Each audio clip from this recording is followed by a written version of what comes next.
आइए समझते हैं अगला टॉपिक। देखिए, ये पिछला चैप्टर जो हमने समझा ये उसी का ही एक भाग है। मैंने आपको शुरू में जब इस चैप्टर को शुरू किया था तो मैंने आपको बताया था कि इस चैप्टर को हम दो भागों में डिवाइड करके पढ़ेंगे। हम सबसे पहले पढ़ेंगे निषेचन पूर्व घटनाओं को, जिसमें हम किसके बारे में पढ़े, हमने पढ़ लिया युग्मक जनन के बारे में, यानी युग्मक कैसे बनता है। दूसरा हम युग्मक स्थानांतरण के बारे में पढ़े और हमने किसके बारे में पढ़ा, निषेचन के बारे में। अब शुरू हो रहा है आपका अगला चैप्टर जिसका नाम है पुष्टि पादपों में लैंगिक जनन।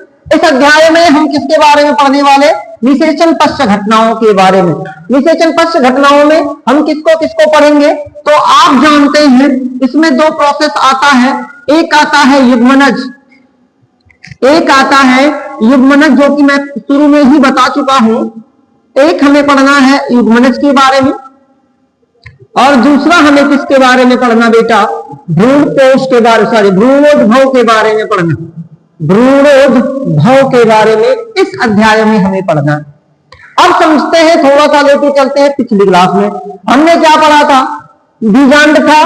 अगर आपने पिछले वीडियो में आपने क्या पढ़ा था कि भाई ये था भ्रूणकोश, इस संरचना को हम क्या कहते थे, इस संरचना को बेटा हम कहते थे भ्रूणकोश। भ्रूणकोश के अंदर एक संरचना पाई जाती थी जिसका नाम क्या था, जिसका नाम था द्विध्रुवी या ध्रुवीय केंद्रक। इसका नाम क्या था, इसका नाम था ध्रुवीय केंद्रक। और यहां एक संरचना थी जिसका नाम था अंडकोशिका, एक नाम था अंडकोशिका। और आपने देखा था इसके अंदर दो घटनाएं हुई थी। एक बार नर युग्मक, एक बार नर युग्मक किसके साथ मिला था, अंडकोशिका के साथ मिला था। एक बार नर युग्मक अंडकोशिका के साथ मिलके किसका निर्माण किया था, भ्रूण का, जो कि क्या था, जो कि द्विगुणित था। ये द्विगुणित कैसे बना ये हमने पिछले वीडियो में समझा हुआ है। दूसरी घटना क्या हुई थी, एक नर युग्मक के साथ, एक नर युग्मक के साथ कौन मिला था, ध्रुवीय केंद्रक मिला था। कौन मिला बेटा, ध्रुवीय केंद्रक मिला। क्या बनाया, बनाया भ्रूणकोश। आगे हम भ्रूणकोश को डिटेल करने वाले हैं। तो भ्रूणकोश जो होता है वो क्या होता है, वो होता है त्रिगुणित। ये हम पिछले वीडियो में पढ़ चुके। अब यहां पहली हेडिंग है इस चैप्टर की युग्मनज। तो युग्मनज किसे कहते हैं, तो कहेंगे निषेचन के बाद बनने वाली प्राथमिक कोशिका या पहली कोशिका को हम क्या बोलते हैं, युग्मनज बोलते। निषेचन के बाद लिख देता हूं मैं युग्मनज के बारे में थोड़ा सा, हालांकि इसको हम पहले भी पढ़ चुके लेकिन एक बार फिर से जब दिया है तो पढ़ेंगे युग्मनज। तो कहेंगे निषेचन के बाद, निषेचन के बाद बनने वाली कोशिका, कोशिका युग्मनज कहलाती है, युग्मनज कहलाती है। अब एक बात और याद करिए कि युग्मनज ही आगे चल के, युग्मनज आगे चल के क्या बनाता, भ्रूण बनाता। और भ्रूण आगे चल के क्या बनाता, बीज बनाता। और बीज आगे चल के किसका निर्माण करता है, नए पादप का क्या करता है भाई मेरे, निर्माण करता। यानी कि नए पादप का निर्माण किससे होता, तो एक्चुअल में भ्रूण ही आगे विकसित होकर बीज बनता है। और आप जानते हैं बीज से ही नए पादप का निर्माण होता है।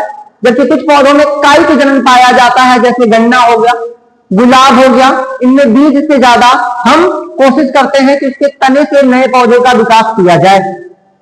आई बातें समझ में, तो युग्मनज हमें समझ में आ गया। अब इसी चैप्टर में हम ना केवल युग्मनज के बारे में पढ़ेंगे, आगे हमें इस चैप्टर में फल का निर्माण पढ़ना होगा, फल कैसे बनता है। उसके बाद हमें किसको पढ़ना है, बीज का निर्माण पढ़ना है।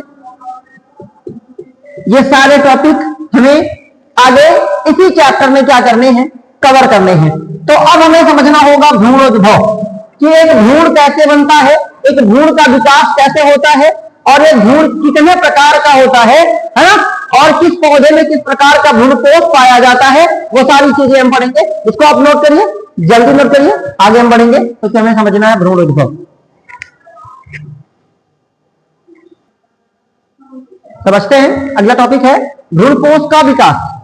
इसको हम समझ चुके हैं, लेकिन अब चूंकि इसको विस्तार से समझना है कि भ्रूणपोष का विकास कैसे होता है, तो हम जानते हैं कि पहली बात भ्रूणपोष अगुणित होता है कि द्विगुणित। तो यहां से सवाल बनता है भ्रूणपोष क्या होता है, तो हम जानते हैं बेटा भ्रूणपोष त्रिगुणित होता है। भ्रूणपोष क्या होता है, त्रिगुणित, यानी कि 3n होता है। आगे समझिए, निर्माण इसका किससे होता है, तो लिखेंगे इसका निर्माण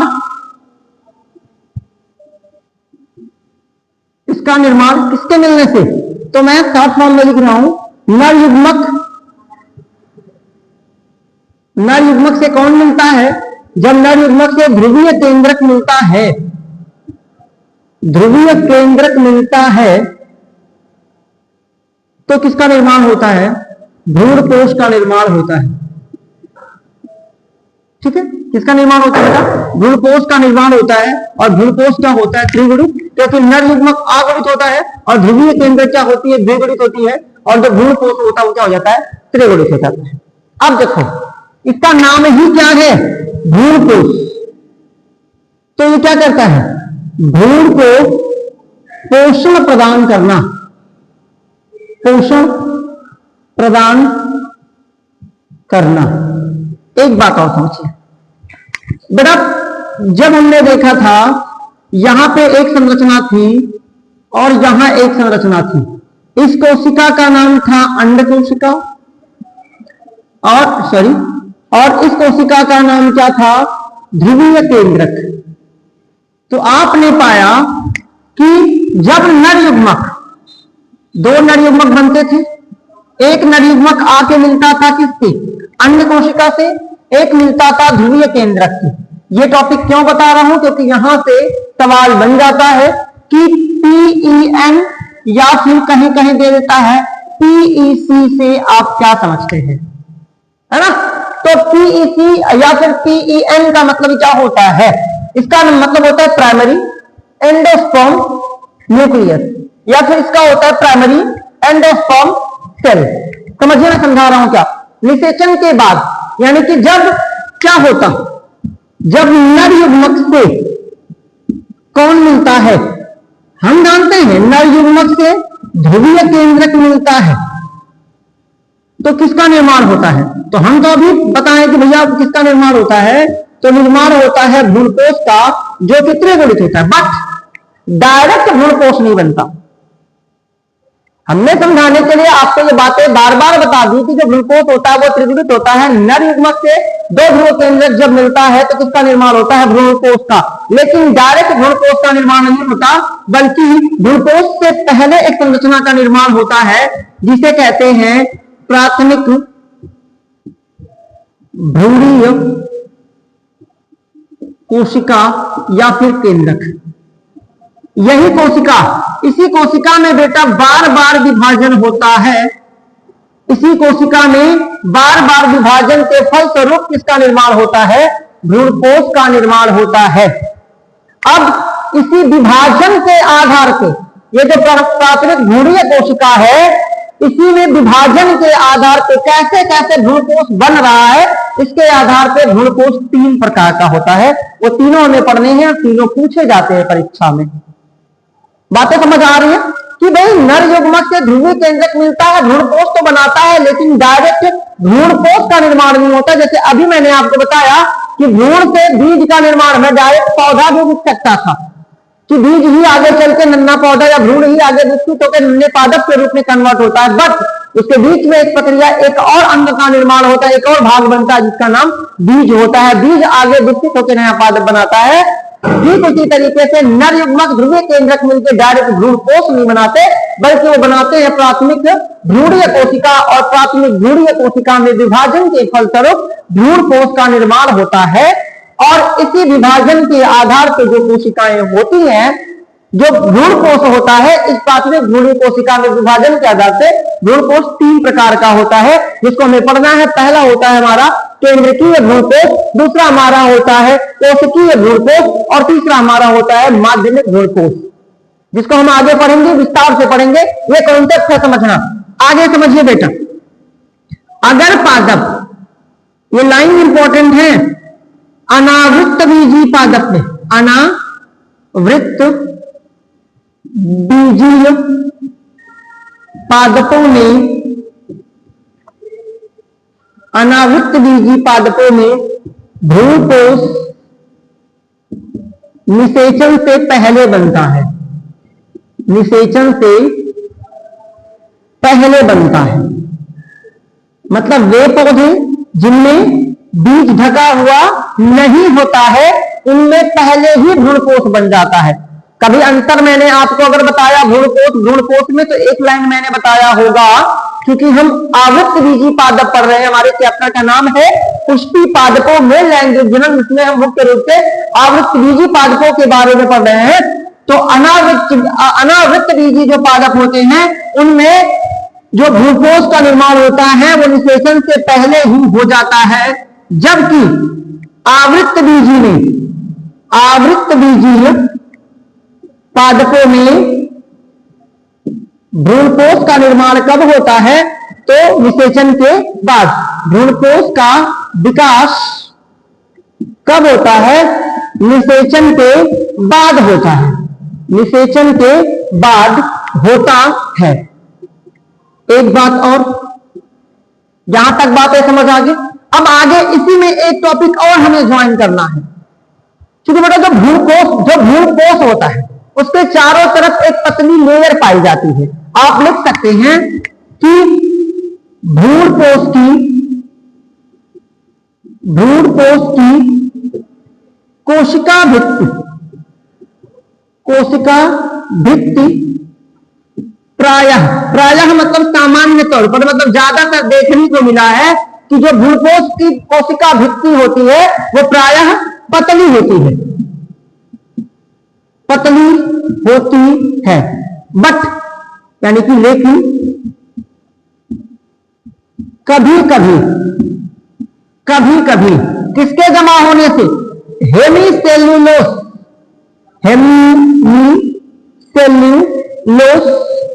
के जमा होने के कारण क्या हो जाती है? मोटी हो जाती है, मोटी हो जाती है। तो समझिए, ये है आपका भ्रूणकोश का विकास।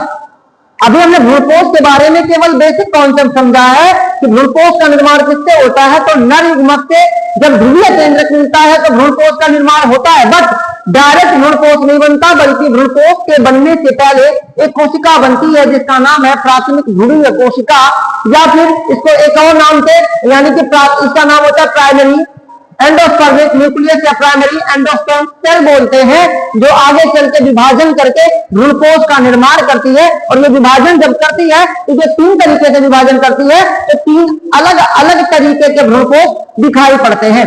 हालांकि इसका नाम है भ्रूणकोश, ये भ्रूण को पोषण देने का काम करता है। जैसे समझिए, अगर ये बन गया भ्रूणकोश, अब यहां हो जाता है बेटा भ्रूण। जानते हैं जो भ्रूण होता है वह द्विगुणित होता है, और आप हमेशा याद रखिएगा कि जो भ्रूण होता है वह द्विगुणित होता है, और वह सदैव किधर रहता है? वो सदैव किधर रहता है? बीजांड द्वारी भाग की तरफ रहता है। इस इधर जो हिस्सा होता था इसको बीजांड द्वार बोलते थे ना। तो जो भ्रूण होता है, अर्थात जो भ्रूण होता है वो सदैव कहां पाया जाएगा? जो भ्रूण होगा वो सदैव बीजांड द्वार की तरफ पाया जाता है। और ऊपर ये जो पूरा भाग है बेटा, यहाँ पे एक कोशिका पाई जाती है, इसका नाम जो त्रिगुणित होती है, इसका नाम क्या होता था? इसी का नाम होता है भाई मेरे भ्रूणकोश, जो कि त्रिगुणित होता है। और ये किधर पाया जाता है? ये हमेशा निभाग की तरफ पाया जाता है। इसको आपको बताने की जरूरत नहीं, क्योंकि आप पीछे पढ़ चुके हैं। अब बेटा यही जो भ्रूणकोश है, यही जो भ्रूणकोश है, इसी में क्या होगा? इसी में बार बार विभाजन होगा, इसी में बार बार विभाजन होगा, बार बार ये विभाजन होगा। इसी विभाजन के आधार पे जो भ्रूणपोष होता है वो 3 तरीके का होता है। अच्छा, ये जो भ्रूणपोष होता है ये भ्रूण को पोषण दे रहा होता है। जो भ्रूणपोष होता है वो भ्रूण को पोषण दे रहा होता है और इसीलिए तो इसका नाम क्या पड़ा, भ्रूणपोष पड़ा। भ्रूण को पोषण देने वाला इसका मेन काम होता है कि भ्रूण को क्या करना, पोषण देना। अब कुछ ऐसे होते हैं पौधे, आगे हम पढ़ेंगे, कुछ ऐसे पौधे होते हैं जिसमें जो भ्रूणपोष होता है वो पूरा खत्म हो जाता है, यानी कि भ्रूण भ्रूणपोष का पूरा इस्तेमाल कर लेता है। मतलब भ्रूण आगे चल के बीज बनेगा, तो जब भ्रूण बीज बन रहा होता है वो पूरा भ्रूणपोष का इस्तेमाल कर लेता है। तो जब पूरा भ्रूणपोष का इस्तेमाल कर लेता है यानी कि इसमें भ्रूणपोष बचा नहीं रह जाता। तो जिन पादपों में या जिन बीजों में भ्रूणपोष नहीं रहता उसे अभ्रूणपोषी बीज कहते हैं। और जिनमें रह जाता है, जिनमें रह जाने का मतलब कुछ ऐसे पौधे होते हैं जिनमें क्या होता है कि जो भ्रूण होता है भ्रूणपोष का पूरा इस्तेमाल नहीं कर पाता, बच जाता है। इसका सबसे अच्छा एग्जाम्पल होता है नारियल। नारियल में जो नारियल का पानी आप पीते हैं या जो उसके अंदर गिरी होता है, सफेद वाला भाग होता है, वो एक्चुअल में भ्रूणपोष होता है। और उसी के अंदर कहीं आपको क्या देखने को मिलता है, भ्रूण देखने को मिलता है। वो भ्रूण को पोषण देने के लिए ही बना है, यानी कि नारियल अपने भ्रूण का भ्रूणपोष का पूरा इस्तेमाल नहीं कर पाता तो बच जाता है। तो जिसमें बच जाएगा यानी कि भ्रूणपोष है, तो जिसमें भ्रूणपोष है उसे भ्रूणपोषी, और जिसमें नहीं बचा उसे क्या बोलेंगे, अभ्रूणपोषी। जितने भी द्विबीजपत्री पादप हैं, द्विबीजपत्री का मतलब दलहनी वाले पौधे जिनकी दाल बन जाती है, द्विबीजपत्री जो पौधे जितने भी हैं सभी के सभी क्या होते हैं, अभ्रूणपोषी होते हैं, उनमें भ्रूणपोष नहीं पाया जाता। जैसे सेब हो गई, मटर हो गई, अरहर हो गई, उड़द हो गई। जबकि भ्रूणपोषी के अंतर्गत कौन आता है, आपका एक बीजपत्री पौधे आते हैं, जैसे आपका गेहूं आता है, आपका चावल आता है, मक्का आता है और नारियल भी इसी में आता है। तो ये रहा आपका भ्रूणपोष का विकास। अब हमें समझना है भ्रूणपोष के प्रकार। पहला वाला केंद्रकीय भ्रूणपोष, दूसरा होता है कोशिकीय भ्रूणपोष और तीसरा होता है माध्यमिक भ्रूणपोष। इसको फटाफट नोट करिए, समझते हैं भ्रूणपोष के प्रकार के बारे में। आगे समझते हैं भ्रूणपोष का प्रकार, जो कि आप इसको आज ही अपनी कॉपी में मोस्ट इंपॉर्टेंट लिख लीजिएगा, क्योंकि भ्रूणपोष का विकास या भ्रूणपोष का प्रकार बहुत बार पूछा गया है।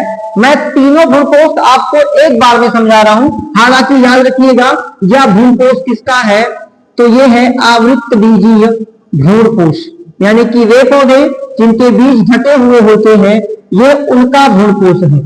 आवृत्त बीजीय भ्रूणपोष कैसा होता है, तो याद रखिए विकास की दृष्टि के आधार पर, यानी कि जो मैंने आपको बताया प्राथमिक भ्रूणपोष कोशिका या जिसको प्राथमिक भ्रूणीय कोशिका या PEN या फिर PEC कहा जाता है, उसमें विभाजन के आधार पे जो भ्रूणपोष होता है वो कितने तरीके का होता है, तो वो होता है भाई मेरे 3 तरीके का। पहला कौन सा होता है, नाम से सारी चीजें समझ जाइएगा। पहला होता है जिसका नाम होता है केंद्रकीय भ्रूणपोष। कुछ नहीं याद हो रहा है, बस एक वाक्य में याद करो, इसमें विभाजन किसका होगा, केंद्रक का। दूसरा कौन सा होता है, कोशिकीय भ्रूणपोष। कोशिकीय भ्रूणपोष, कोशिकीय भ्रूणपोष में विभाजन किसका होगा, कोशिका का, यानी कि कोशिका भी बनेगी। और तीसरा होता है आपका माध्यमिक भ्रूणपोष। तीसरा कौन सा होता है, माध्यमिक भ्रूणपोष। तो जो माध्यमिक भ्रूणपोष होता है वो कोशिकीय और केंद्रकीय दोनों का क्या होता है, मिला हुआ होता है, मतलब दोनों के गुण पाए जाते हैं। आराम से समझिए, नहीं आएगा तो कमेंट करें। समझते हैं क्या होता है केंद्रकीय भ्रूणपोष। तो देखो बेटा, ये हो गया, आपने देखा था कि किस तरीके से भ्रूणपोष का निर्माण होता है, किस तरीके से भ्रूण का निर्माण होता है। तो जब भ्रूणपोष का निर्माण हो जाता है तो ये ऊपर पाया जाता है, क्या ऊपर पाया जाता है भ्रूण। फिगर मैंने उल्टा बनाया है क्योंकि फिगर मुझे समझाना है। आप जानते हैं कि भ्रूण किधर पाया जाता है, तो हम जानते हैं भ्रूण सदैव किधर पाया जाता है, सॉरी बीजांड द्वार की तरफ, बीजांड द्वार की तरफ पाया जाता है, क्योंकि बीजांड द्वार नीचे होता है ना बेटा, तो बीजांड द्वार की तरफ पाया जाता है भ्रूण। अब इधर ये पूरा जो भाग होता है बेटा, ये जो पूरा भाग होता है, इसी भाग को हम क्या कहते हैं, इसी भाग को हम भ्रूणपोष कहते हैं। इसी भाग को हम क्या कहते हैं, भ्रूण कोश कहते हैं। तो देखो क्या होता है, अब इसका जो ये केंद्रक होता है इसमें विभाजन होता है, इसमें क्या होता है, विभाजन होता है। तो इसी फिगर को यहां समझिए, इसमें क्या होता है, यहां पाया जाता है भ्रूण, ये हो गया भ्रूण। अब केंद्रक में क्या होगा, अर्धसूत्र विभाजन, दो केंद्रक है ना, कितने केंद्रक बनेंगे, दो केंद्रक, तीन केंद्रक, चार केंद्रक, दो के बाद चार है ना, कितने हो गए, दो के बाद चार, और चार के बाद कितने, आठ के बाद कितने बनेंगे, 16 के बाद कितने, 32, 64। ऐसे क्या होगा, भ्रूण का मतलब ऐसे बार बार विभाजन होगा। लेकिन यह विभाजन केवल और केवल किसका होगा, या विभाजन केवल और केवल किसका होगा, केंद्रक का होगा। यहाँ कोशिका का निर्माण नहीं होता है। और बाद में यही विभाजन के बाद यही कोशिका आगे चल के क्या होती है, यही जो केंद्रक होते हैं वही एक व्यवस्थित क्रम में लग जाते हैं, यही केंद्रक एक व्यवस्थित क्रम में लग जाते हैं। और यहाँ तो भ्रूण कोश था ही, ये था बेटा भ्रूण, ये था भ्रूण।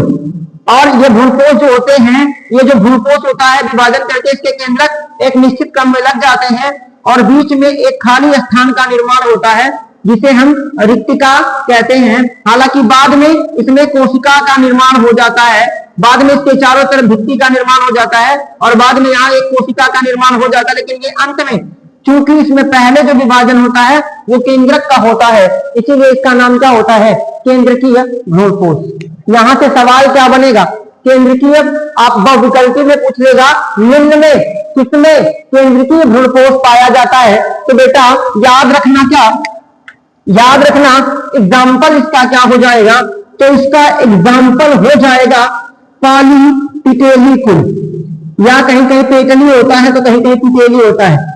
पॉलीपिटेली कुल के जितने पौधे होते हैं उनमें भ्रूणकोश किस प्रकार का पाया जाता है, केंद्रकीय भ्रूणकोश। अगर इसका एग्जाम्पल आप जानना चाहें तो इसका एग्जाम्पल होता है कैप्सुला बर्सा पेस्टोरिस, लेकिन आप केवल कैप्सुला याद करेंगे तब भी आपका काम चल जाएगा। फिर से समझते हैं क्योंकि इंपॉर्टेंट बनता है यहां से सवाल, केंद्रकीय भ्रूणकोश किसे कहते हैं, कुछ नहीं याद हो रहा है, याद करो। इसमें विभाजन केवल और केवल किसका होता है, केंद्रक का होता है। इसमें केंद्रक का विभाजन, कौन सा विभाजन, आगे फिक्री विभाजन, 2, 4, 6, 8, 10, 12, मतलब डबल होगा ना, 2 के बाद 4, 4 के बाद 8, 8 के बाद है ना, 8 के बाद 4 जोड़ोगे 8, 8, 16 होगा ना, क्योंकि सब में 2 विभाजन होगा तो 8 के बाद 16 ये विभाजन होता चला जाएगा, समझ रहे। 16 के बाद 32, 32 के बाद 64, तो ये विभाजन बार बार होता चला जाएगा। और ये कोशिकाओं का बार बार याद करेंगे कि केंद्रकीय भ्रूणकोश में केवल और केवल विभाजन किसका होगा, केंद्रक का होगा। इसमें इसके चारों तरफ कोशिका का निर्माण नहीं होता। सामान्य तौर पे बेटा क्या होता है कि अगर ये केंद्रक है, अगर ये देखो ये कोशिका है, इसमें केंद्रक का विभाजन होगा, 2 केंद्रक बनेगा, तो बाद में ये केंद्रक के चारों तरफ क्या हो जाते हैं, बाद में ये 2 कोशिकाएं बनती है, केंद्रक अलग अलग हो जाता है, दोनों अलग अलग कोशिका द्रव्य को लेकर अलग हो जाता है। ये पूरा भाग कोशिका द्रव्य है, इसके चारों तरफ क्या है, आवरण नहीं बन रहा है, यानी कि कोशिका का निर्माण नहीं हो रहा है, इसमें केवल केंद्रक का विभाजन पहले होता है, इसका नाम केंद्रकीय भ्रूणकोश होता है। पॉलीपिटेली कुल के जितने पौधे होते हैं उनमें कौन सा भ्रूणकोश पाया जाता है, उनमें पाया जाता है केंद्रकीय भ्रूणकोश। और इसका एग्जाम्पल आपको देखने को मिलेगा कैप्सुला बर्सा पेस्टोरिस, शॉर्ट फॉर्म इसका होता है कैप्सुला। दूसरा समझिए कोशिकीय भ्रूणकोश, सेम प्रोसीजर इसमें भी है, सेम है, यहां पाया जाता है, ऊपर पाया जाता है बेटा, क्या ऊपर पाया जाता है भ्रूण, और ये पूरा भाग जो होता है ये क्या कहलाता है, ये पूरा भाग कहलाता है क्या, भ्रूणकोश। अब इसमें भी विभाजन होता है, लेकिन इसमें जब विभाजन होता है बेटा, इसमें जब विभाजन होता है तो यहां देखो एक कोशिका ऐसा विभाजन होता है, फिर इसमें विभाजन होगा 2, ऐसे करके विभाजन होगा। तो इसमें विभाजन के साथ साथ किसका भी विभाजन, मतलब इसमें केंद्रक बढ़ता है तो किसका निर्माण होता है, कोशिका का भी निर्माण होता है। यहां देखो केवल केंद्रक बना, बाद में एक व्यवस्थित क्रम में लग गया, लेकिन यहां जब विभाजन हुआ तो केंद्रक क्या किया, केंद्रक के साथ देखो ये 1 कोशिका, 2 कोशिका, 3 कोशिका, 4 कोशिका, यहाँ 5 मतलब कोशिका, 6 कोशिका, कोशिका भी बनती है, समझ रहे हैं मेरी बात को। तो ये विभाजन ऐसा करने के बाद, और ये वाला भ्रूणकोश देखने में कुछ ऐसा लगता है, और उसकी एक मेन लाइन है, मैं आपको हर वीडियो में हर टॉपिक का एक मेन लाइन बताता हूं जो आपको जानना बेहद जरूरी है। ये होता है बेटा भ्रूण, लेकिन इसमें एक विशेष संरचनाओं का निर्माण होता है। इन संरचनाओं को हम क्या बोलते, इन संरचनाओं को हम क्या बोलते, इन संरचनाओं को हम बोलते हैं चूसक कोशिकाएं, मोस्ट इंपॉर्टेंट टॉपिक है ये पूछा जाता है कि चूसक कोशिकाएं किस प्रकार के भ्रूणकोश में पाई जाती हैं। तो वो किसमें पाई जाती हैं? वो पाई जाती हैं दूसरे वाले यानी कि कोशिकीय भ्रूणकोश में। चूसक कोशिकाएं, सॉरी चूसक कोशिकाएं ये क्या काम करती हैं बेटा? तो आसपास, इनके आसपास जितनी कोशिकाएं होती हैं उसे क्या करती हैं? अवशोषित करती हैं, उसे चूस लेती हैं, यानी कि वहां से पोषक पदार्थों को ऑब्जर्व कर लेती हैं, अवशोषित करके भ्रूण को देने का काम करती हैं। ये किसमें पाई जाती हैं? तो इसका एग्जाम्पल कौन होता है? इसका एग्जाम्पल होता है गैमोपिटेली। कक्षा 11 में आपने इसको पढ़ा होगा, क्विलों के बारे में, फैमिली के बारे में आपको पढ़ाया गया होगा। गैमोपिटेली क्विल है ना, गैमोपिटेली क्विल। और इसका एग्जाम्पल आपका क्या हो जाता है ना, गैमोपिटेली का एग्जाम्पल आ जाता है आपका धतूरा। और अगर आप दूसरा जानना चाहें तो इसका एग्जाम्पल हो जाता है पिटूनिया। ये दो ऐसे पादप हैं जो किस कुल में आते हैं, किस फैमिली में आते हैं? तो ये आते हैं गैमोपिटेली कुल के अंतर्गत इन्हें रखा जाता है। इसको समझिए क्या है, सेम कॉन्सेप्ट है।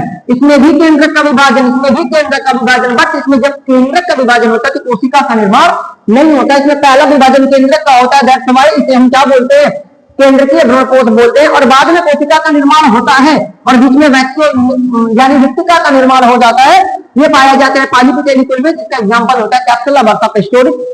दूसरा होता है कोशिकीय भ्रूणकोश। इसमें भी विभाजन सेम होता है, लेकिन केंद्रक का जब विभाजन होता है तो कोशिका का भी निर्माण होता है और इसमें एक विशेष कोशिका पाई जाती है जिसका नाम क्या होता है?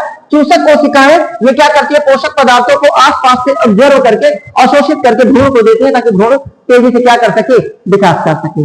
जबकि तीसरा, और ये भी इंपॉर्टेंट है क्योंकि देखो या तो ये कभी कभी पूछ देता है, इसको रेयर पूछता है, ये ज्यादा पूछता है, ये ज्यादा पूछता है, क्योंकि ये इन दोनों का मिक्सअप है। इसमें केंद्रकीय और कोशिकीय दोनों प्रकार का भ्रूणकोश पाया जाता है। तो देखो समझते हैं इसको कैसे। अब बेटा ये है, इसके ऊपर यहां पाया जाता है भ्रूणकोश। ये हो गया भ्रूण, ये हो गया भ्रूण। ये पूरा हिस्सा क्या कहलाता है? भ्रूणकोश कहलाता है। पूरा हिस्सा क्या कहलाता है? भ्रूणकोश कहलाता है। तो यहां है इसका केंद्रक। अब बेटा इसमें होगा विभाजन। अब देखो इस विभाजन की एक शर्त है, जब विभाजन होता है तो जो इधर वाला भाग है बीजांडद्वारी भाग, और इधर वाला भाग क्या कहलाता है? यहाँ जब विभाजन होगा तो दो भागों में बटेगा ना। एक केंद्रक नीचे चला जाता है, एक ऊपर। ऊपर वाला जो भाग होता है, ऊपर वाला जो भाग होता है इसे बोलते हैं बीजांडद्वारी भाग। इसको बोलते हैं बीजांडद्वारी भाग। जबकि नीचे वाले को क्या बोलते हैं? निभागीय भाग। नीचे वाले को क्या बोलते हैं? निभागीय भाग बोलते। अब बेटा आगे क्या होना है उसको मैं नीचे बना रहा हूं। इसमें ऊपर वाले में भी विभाजन होगा, नीचे वाले में भी विभाजन होगा। ऊपर भी विभाजन होगा, यहां भी ऊपर भी विभाजन होगा, नीचे भी विभाजन होगा। यहाँ भी बहुत सारी कोशिकाओं का, बहुत सारी केंद्रक, पहले केंद्रक बनेंगे, यहाँ भी पहले केंद्रक, क्योंकि इसका नाम है माध्यमिक भ्रूणकोश, यानी कि केंद्रकीय और कोशिकीय दोनों का मिक्सअप होता है। तो पहले केंद्रक का विभाजन होगा। अच्छा, ना केवल यहाँ ऊपर केंद्रक का निर्माण होगा बल्कि नीचे भी केंद्रक बार बार विभाजन करेगा। लेकिन ऊपर वाला जो हिस्सा होगा वो बड़ा होगा और नीचे वाला जो हिस्सा होगा वो क्या होगा? वो छोटा होगा। यानी बीजांडद्वार की तरफ का जो हिस्सा होगा वो बड़ा और निभाग की तरफ का जो हिस्सा होगा वो क्या होगा? छोटा होगा। और बार बार विभाजन के बाद क्या होता है? ये वाला बेटा निभाग वाला जो हिस्सा होता है, जो निभागीय भाग होता है, वो बाद में बिल्कुल क्या हो जाता है? विलुप्त हो जाता है, यानी कि छोटा हो जाता है। और ये बाद में आगे चल के यही संरचना आगे चल